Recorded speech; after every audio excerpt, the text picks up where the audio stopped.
warahmatullahi wabarakatuh. Jumpa lagi dengan saya Leni Rumianti. Kita akan meneruskan materi tentang sains dasar untuk jurusan kimia, Fakultas Matematika dan Ilmu Pengetahuan Alam Universitas Lampung. Seperti sebelumnya ya, pada saat saya menjelaskan materi tentang perkuliahan kali ini, saya akan memberikan beberapa pertanyaan yang bisa direspon oleh mahasiswa. Jadi silahkan langsung komentar di chat live-nya ya. Pada saat saya sudah menjelaskan, maka artinya di situ waktunya sudah habis. Seperti itu ya. Jadi harap maklum. Nah, untuk memberikan nuansa ibadah, maka kita buka acara ini dengan mengucapkan lafal basmalah. Bismillahirrahmanirrahim. Sedangkan untuk Anda yang beragama lain, silahkan berdoa menurut kepercayaannya masing-masing akan diberi kemudahan untuk memahami materi kali ini. Kita langsung saja ya. Di sini kita akan membahas tentang momentum. Nah, sebenarnya siapa itu momentum? Kemudian bagaimana rumusannya? Kemudian siapa yang memiliki momentum? Kemudian aplikasinya seperti apa? Nah, kita akan kupas lebih dalam lagi. Untuk yang pertama tentang definisi. Nah, di sini untuk definisi momentum itu adalah besarnya gerakan,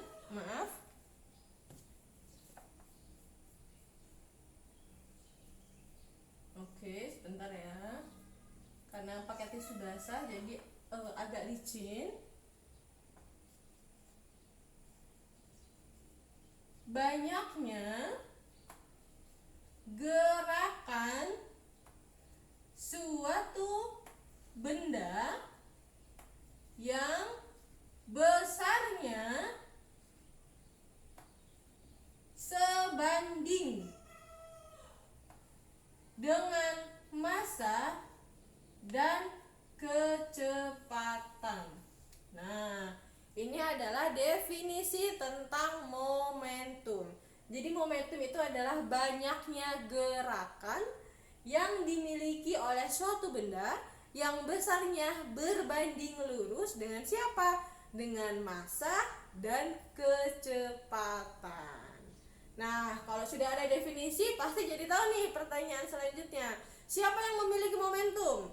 Apakah semua benda yang ada di muka bumi ini, baik dia kecil sekali seperti proton, neutron, elektron, ataukah yang sangat besar sekali, misalkan saja galaksi, seperti itu? Nah, jawabannya ternyata tadi clue-nya di sini adalah gerakan.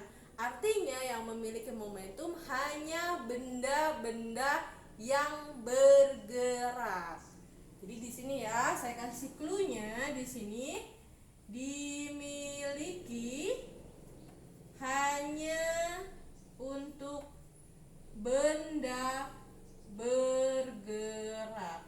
Nah, jadi sebesar apapun benda itu, kalau dia tidak tidak bergerak, maka dia tidak memiliki momentum. Kenapa?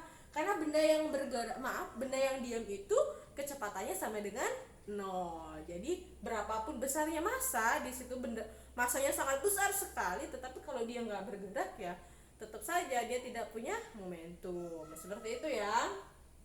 Nah, di sini selanjutnya kita bisa lihat ya, di sini sudah terlihat bahwa nilainya itu sebanding dengan apa? Dengan massa dan kecepatannya. Jadi kalau ditanya rumusnya, di sini rumusnya itu adalah kalau di bidang fisika itu penulisannya seperti ini. Jadi momentum itu lambangnya adalah P. Jadi di atasnya ada panahnya. Itu menunjukkan bahwa besaran ini adalah besaran vektor. Jadi di sini sama dengan perkalian antara M dan kecepatan. Nah, ini untuk penulisan di bidang fisika. Jadi kalau di fisika itu kita harus bisa menentukan apakah dia besaran vektor ataukah dia besaran skalar. Seperti itu. Jadi penulisannya membedakan besaran vektor dan besaran skalar gimana caranya, Bu? Ya, salah satu yang paling mudah adalah lihat penulisannya. Jika dia vektor, maka dia punya anak panah di atasnya. Di sini ada tanda panah ya, tanda panah. Sedangkan kalau dia besaran skalar, dia tidak punya. Di sini contohnya massa itu adalah besaran skalar. Bedanya apa antara besaran skalar dan besaran vektor? Nah, sudah dibahas ya, mungkin Anda ketemunya waktu di kelas 1 SMA, bahwa kalau besaran skalar itu hanya punya nilai. nilai saja, nilainya aja. Sedangkan kalau dia besaran vektor, maka dia memiliki nilai dan arah. Kita lihat ya di sini. Tetapi ini tadi penulisan ya. Banyak buku-buku di SMA itu hanya menuliskan bahwa P itu sama dengan M kali V. Jadi kalau seperti ini penulisannya, yang dianggap atau yang dicari adalah besaran skalanya saja. Jadi kalau seperti ini penulisannya biasa saja, ini artinya Anda sedang berbicara tentang besarnya saja, bukan tentang arahnya. Kalau Anda mau membicarakan tentang besar dan arah, maka penulisannya untuk yang bagian atas, seperti itu ya.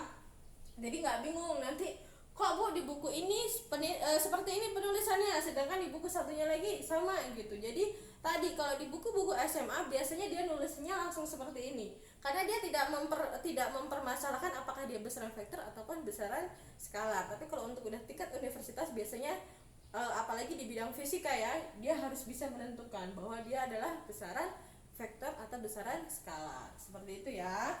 Jadi ini seperti ini, saya hapus ya. Seperti ini adalah penulisan yang benar untuk momentum. Jadi tadi saya menyatakan bahwa dia itu tadi adalah termasuk besaran vektor. Kita tulis ya, biar nggak lupa, besaran vektor, dimana ini dia harus memiliki siapa? Memiliki arah dan nilai. Oke. Dia pasti punya arah dan nilai. Nah, di sini. Terus arahnya gimana? Seperti apa? Kan punya arah tuh. Arahnya gimana? Nah, kita bisa lihat di sini ya.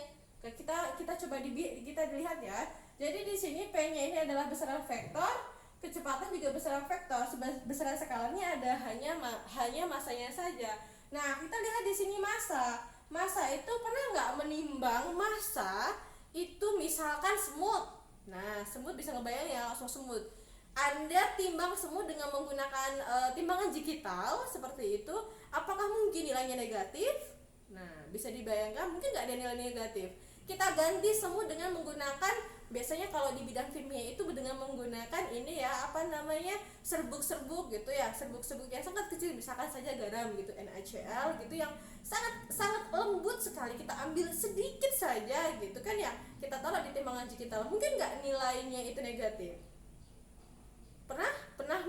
Pernah menimbang sesuatu yang nilainya negatif? Nah, jawabannya tidak kan. Jadi di sini massa itu selalu nilainya positif, nggak mungkin nilainya negatif. Jadi karena dia nilainya selalu positif, maka imbasnya kemana? Di sini, maka arahnya di sini maka arah si momentum di sini arahnya itu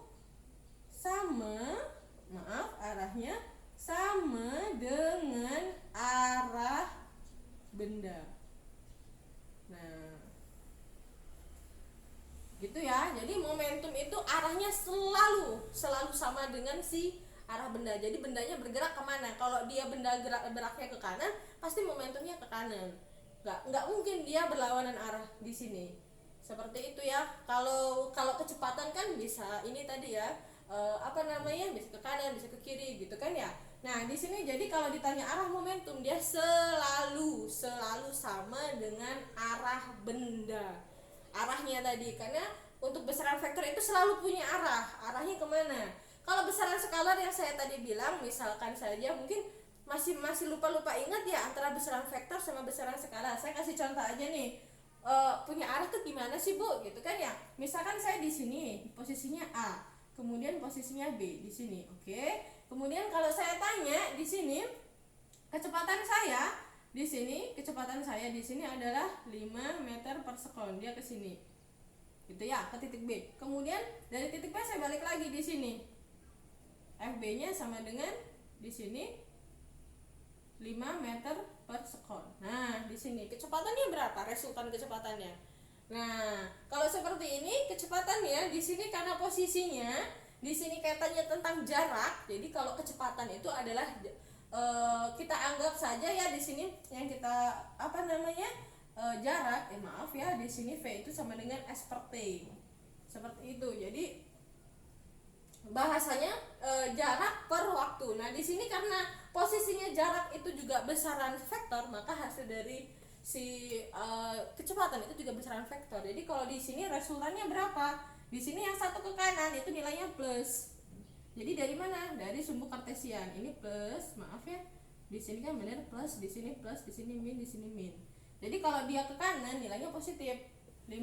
Tapi karena dia balik lagi ke kiri, nah ini kan negatif, jadi minus 5. Jadi resultannya berapa? Ditambah aja. Jadi nilainya 0. Jadi kalau ditanya kecepatannya berapa? Kecepatannya 0. Tapi kalau saya tanya kelajuan, nah maaf ya, saya ini bukan jarak tadi perpindahan, maaf. Ini perpindahan per waktu ya. Oke, kalau kelajuan sama, lambangnya sama-sama V, tapi rumusnya beda.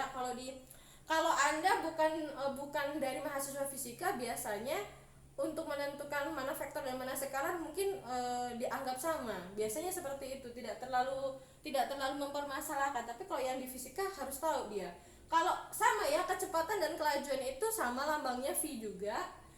Akan tetapi rumusnya berbeda. Di sini perpindahan per waktu, kalau ini jarak per waktu. Nah kayak gitu. Jadi kalau di sini kecepatannya di sini misalkan tadi ya sama ya, di sini kelajuannya dari A ke B 5, kemudian dari B balik lagi ke A nilainya 5. Jadi berapa di sini resultannya gitu, resultan dari kelajuannya, maka di sini 5 ke kanan gitu ya, ke kiri lagi ditambah 5. Kenapa? Karena kelajuan tidak memperhitungkan arah, mau dia ke kanan, mau dia ke kiri, mau dia ke atas, mau dia ke bawah, itu sama aja, nilainya positif. Jadi di sini kelajuannya nilainya 10. Nah, kayak gitu. Sama ya, jadi perpindahan dia vektor, tapi kalau dia jarak dia skalar. Begitu ya. Kalau di bidang fisika. Nah, kita lanjut lagi ke sini karena di sini kita akan berbicara tentang kecepatan yang kita sampaikan di sini adalah kecepatan yang merupakan besaran vektor. Nah, di sini tadi arahnya sudah ketahuan bahwa arahnya itu sama dengan arah benda. Nah, di sini ya kita bisa lihat satuannya. Kita akan lihat satuannya apa? Jadi satuan dari momentum ambil aja di sini nih. Kita lihat nih, di sini satuannya apa nih? Massa satuannya adalah kilogram. Kemudian kecepatan apa satuannya? Adalah meter per sekon. Nah, setelah satuan apa nih? Pastinya di dimensi. Di sini aja ya, biar muat banyak ke bawah karena memang papan tulisnya sedikit. Dimensi. Nah, nanti kalau udah ke sini udah gampang tuh kalau ditanya besaran misalkan besaran momentum. Apa itu dimensinya? Jadi Anda bisa langsung dengan gampang. Bisa dengan tadi diambil dari satuannya. Kita tahu ya bahwa kilogram itu dimensinya adalah, kalau berat itu dimensinya adalah M. Sedangkan meter itu adalah satuan dari panjang, di situ dimensinya adalah L. Kemudian sekon itu waktu, lambangnya adalah T. Karena dia per, maka di sini dengan menggunakan minus 1. Nah, seperti itu ya untuk dimensi. Jadi itu wajib Anda harus tahu. Anda harus bisa mengidentifikasi satuan dari besaran itu. Selanjutnya Anda juga harus bisa mengidentifikasi dimensinya. Kita udah bahas di pertemuan pertama ya. Selanjutnya setelah ini, nah kaitannya dengan apa nih? Kaitannya di sini dengan namanya impuls. Oke. Nah, impuls itu apa? Nah, impuls di sini. Oke, definisinya dari impuls ini adalah sekumpulan dari siapa? Sekumpulan dari gaya yang bekerja pada benda dalam selang waktu tertentu. Nah, jadi kalau kita bahas impuls, kalau kita bahas momentum, kita tidak boleh lepas dari impuls karena mereka saling terikat antara satu dengan lainnya. Nah, di sini kaitannya tadi impuls itu apa? Impuls adalah sekumpulan gaya Di sini gayanya yang bekerja pada benda dalam selang waktu tertentu. Jadi ada gaya yang bekerja pada benda. Nah, di sini kita ambil aja rumusannya. Rumus ya. Jadi di sini impuls itu dilambangkan dengan I. Tapi perlu diingat ya, I-nya itu bukan kuat arus. I seperti ini. Kemudian sama dengan di sini ada gaya, ada sigma F. Gaya itu adalah besaran vektor juga. Jadi gaya itu kalau dia ke atas nilainya positif, kalau dia ke bawah nilainya negatif. Kalau dia ke kanan nilainya positif, kalau dia ke kiri nilainya negatif. Seperti itu ya. Jadi semua besaran vektor tadi sesuai dengan sumbu kartesian. Arahnya kemana? Seperti itu. Nah, di sini sigma F, kenapa sigma? Karena di sini sekumpulan. Jadi dijumlahkan, gaya-gaya yang bekerja itu semua dijumlahkan dikali dengan delta T di selang waktu. Jadi ada delta T-nya. Nah, ini adalah rumus jadi impuls. Terus kaitannya apa dengan momentum? Tadi kan bilang bahwa impuls itu ada kaitan dengan momentum, bahwa momentum itu punya kaitan dengan impuls. Nah, kita bisa lihat dari sini nih. Dari mana? Kita turunkan saja, bukan ya, kita substitusi bahasanya. Jadi di sini kita turunkan ya bahwa I seperti itu, ini sigma F-nya. Kita substitusi aja ya. Substitusi. Oke. Jadi di sini gaya itu adalah perkalian antara massa dengan siapa? Dengan dengan percepatan. Jadi seperti ini. M dikalikan dengan A. Di sini seperti ini ya. Oke. Dikalikan dengan delta T. Nah, benar nggak di sini? Ini untuk menggantikan si gayanya. Jadi gaya berubah ke sini. Oke ya. Terus kita rubah lagi. M dikali A. A itu tadi kan adalah percepatan. Jadi percepatan itu adalah perubahan kecepatan dibagi waktu. Jadi di sini M itu adalah besaran skalar, jadi dia tidak punya panah ya. Kemudian A-nya itu adalah delta V. Oke. Dibagi dengan tadi ada selang waktu T. Dikalikan dengan delta T-nya lagi. Jadi sekarang A-nya yang dirubah. Kita lihat ya, di sini saya tandakan. Ini yang dirubah, F-nya dirubah menjadi N kali A, kemudian A-nya dirubah. A-nya dirubah menjadi delta V per delta T. Nah, dari sini bisa kelihatan nih apanya? Karena di sini delta T dibagi dengan delta T itu sama dengan 1. Jadi bisa hilang. Jadi di sini bisa kelihatan bahwa I itu sama dengan M kali delta V. Nah, ini kalau mau dituliskan lagi boleh. Jadi misalkan apa di sini? I-nya dirubah ke sini lagi nih. Nah, I-nya dirubah ke sini lagi jadi delta F dikali delta T itu sama dengan ini M dikali delta V. Nah, M dikali delta V siapa? Nah, M dikali delta V kelihatan di sini nih. Nah, M dikali V itu adalah momentum. Kalau di sini ada delta, artinya di situ ada perubahan. Jadi dari sini kita bisa mengambil kesimpulan apa hubungan antara mereka berdua di sini. Jadi hubungannya di sini bahwa impuls di sini ya. Tuh, jadi impuls itu sama dengan perubahan siapa? Momentum. Tuh, kaitan atau hubungan antara impuls dan momentum. Ini ya, bisa dilihat dari sini. I sama dengan M kali delta V. Seperti itu. Jadi impuls, hubungan antara impuls dan momentum, ternyata bahwa impuls itu adalah perubahan dari momentum. Nah, kalau kita tanya nih, benar nggak? Kalau benar, untuk mengidentifikasi apakah betul impuls itu adalah perubahan momentum, kita bisa cari dari mana? Dari dimensinya. Jadi dimensi impuls itu harus sama dengan dimensi momentum. Bener nggak? Kita cek. Nah, ceknya dari mana? Nah, ceknya dari sini. Kita ambil ya satuannya dulu nih. Satuan dari tadi si gaya satuannya kan ini ya. Sama aja rumusnya di sini. Jadi massa itu kan satuannya kilogram. Kemudian percepatan itu satuannya adalah meter per sekon kuadrat. Oke, seperti itu ya. Kemudian waktu satuannya adalah sekon. Nah, apa yang bisa dicoret? Jadi di sini ada S1, di sini ada S2. Jadi kan bisa dicoret ya, masih ada 1. Jadi sisanya apa? Sisanya adalah di sini kilogram meter per sekon. Nah, udah kelihatan. Satuannya sudah sama nih, artinya dimensinya juga sama. Di sini dimensinya mana?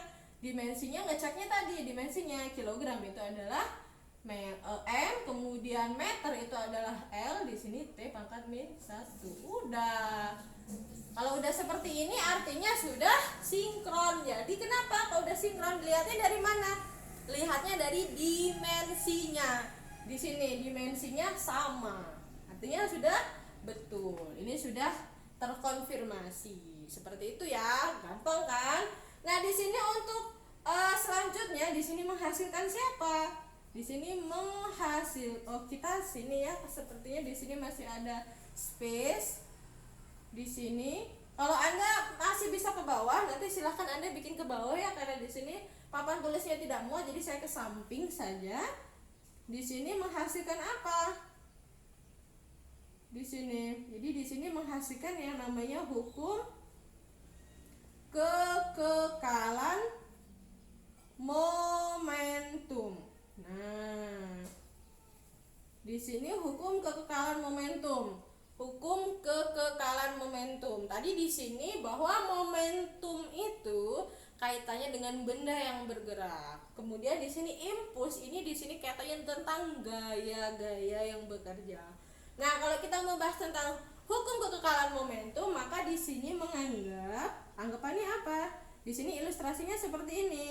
Ilustrasinya, oke, kita lihat di sini ada sebuah benda M yang kita lambangkan dengan MA.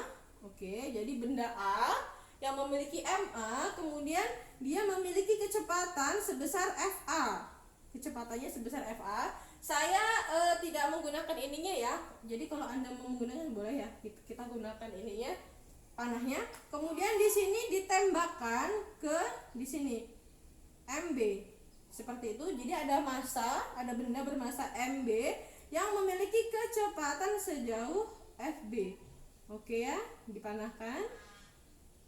Oke, selanjutnya ini adalah sebelum tumbukan.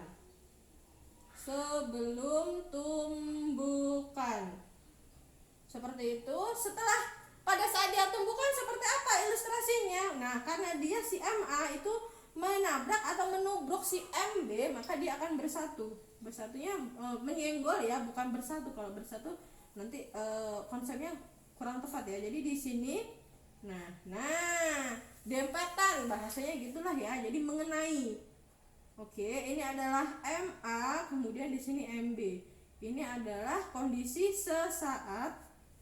Sepertinya jangan terlalu jauh-jauh ya, karena tidak muat papan tulisnya. Kita lihat ya di sini MA, kemudian yang satunya adalah MB. Ini adalah sesaat tumbukan. Jadi pada saat tumbukan dia itu gitu ya. Jadi kalau ada benda satu nabrak gitu aja kan dempet dulu nih. Baru nanti setelah tabrakan ini MA kecepatannya tadi FA berubah menjadi FA aksen. Kemudian yang MB di sini MB kecepatannya FB aksen. Oke, seperti itu. Jadi kecepatannya dia berubah ya pada saat sebelum tabrakan atau tumbukan dengan setelah tumbukan. Ini setelah. Nah, ini tadi ilustrasinya. Jadi ada dua benda yang bertabrakan atau bertumbukan. Ilustrasi dari hukum kekekalan momentum. Nah, pada saat seperti ini maka ada gaya-gaya yang bekerja. Jadi gaya yang pertama dengan gaya yang kedua. Tetapi di sini karena dia hukum kekekalan momentum, di sini ya. Oke, di sini jadi karena dia hukum kekekalan momentum, maka di sini berlaku tadi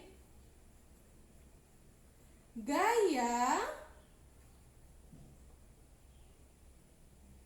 aksi dan reaksi. Jadi gaya aksi dan reaksi itu ada gaya aksi, kemudian kena ke satu, ada reaksinya gitu ya. Jadi gaya aksi dan reaksi itu besarnya sama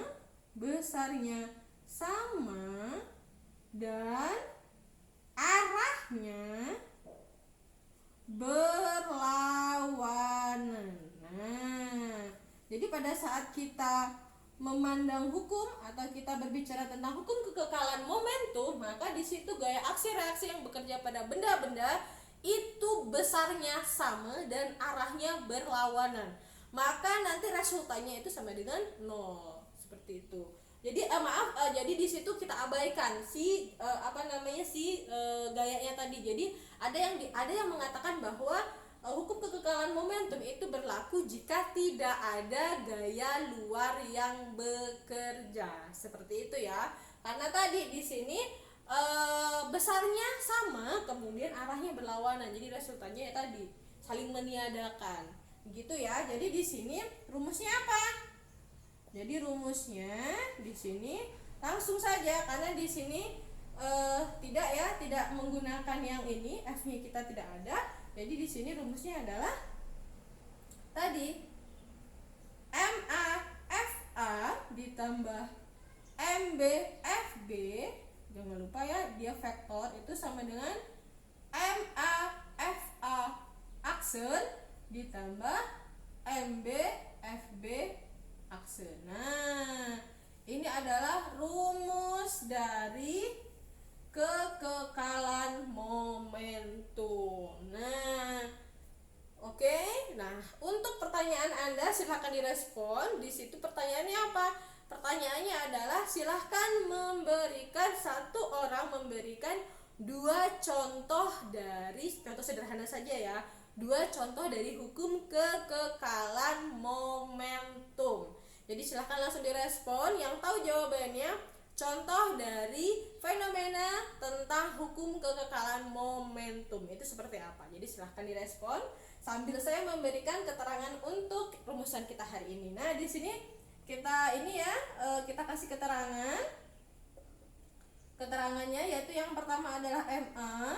Ini adalah massa benda pertama. Di sini satunya adalah kilogram.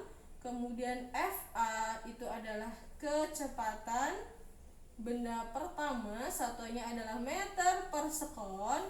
Kemudian MB itu adalah massa benda kedua, satuannya adalah kilogram. Kemudian FB ini adalah kecepatan benda kedua, satunya adalah meter per sekon. Kemudian di sini ada FA aksen. Jadi di sini sebelum tumbukan ya ditambahkan sebelum tumbukan.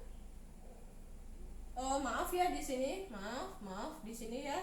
Tambahkan ya yang ini sebelum tumbukan, kemudian yang ini sebelum tumbukan juga. Kalau F aksen itu kecepatan benda pertama atau ke satu setelah tumbukan, satunya adalah meter per sekon. Kemudian FB aksen itu kecepatan benda kedua setelah tumbukan, satuannya juga meter per sekon. Nah, di sini tadi saya sampaikan jadi FA di sini sebelum dia tumbukan, kemudian yang aksen gitu itu adalah setelah tumbukan. Jadi di sini ada beberapa buku yang menyatakan atau menggunakan M1 V1 plus M2 V2 sama dengan M1 VA1 aksen ditambah M2 V2 aksen, itu juga boleh. Kenapa? Karena di sini untuk pelabelan di bawah itu terserah Anda, bisa menggunakan huruf, juga bisa menggunakan angka. Nah, ini adalah materi kita untuk bahasan yang pertama. Kita stop tadi yang memberikan contoh tentang hukum kekekalan momentum. Contohnya apa dalam kehidupan sehari-hari? Nah, gampang saja.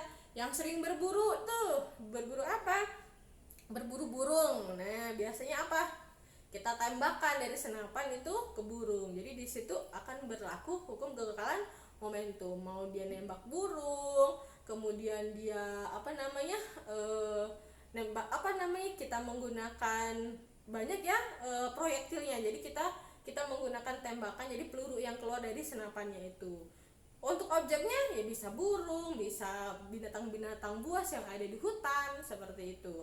Itu adalah satu contoh yang pertama. Kemudian contoh yang kedua, banyak ya contohnya. Saya ambil yang simpel aja. Contohnya yang kedua adalah tadi meluncurnya si tadi. Jadi roket yang akan bergerak ke luar angkasa. Itu bisa dilihat ya di situ apanya, di situ ada gasnya ke bawah, padahal gerakannya adalah ke atas. Nah, itu juga adalah salah satu aplikasi dari aplikasi dari hukum kekekalan momentum. Sama juga ya, banyak sekali tumpukan main biliar tuh, itu kan banyak sekali bola-bola ya, kita nembus satu dengan yang lain kenaan. Nah, itu juga salah satu dari hukum kekekalan momentum. Nah, seperti itu. Ini adalah untuk materi yang pertama. Kita akan lanjutkan untuk materi yang kedua.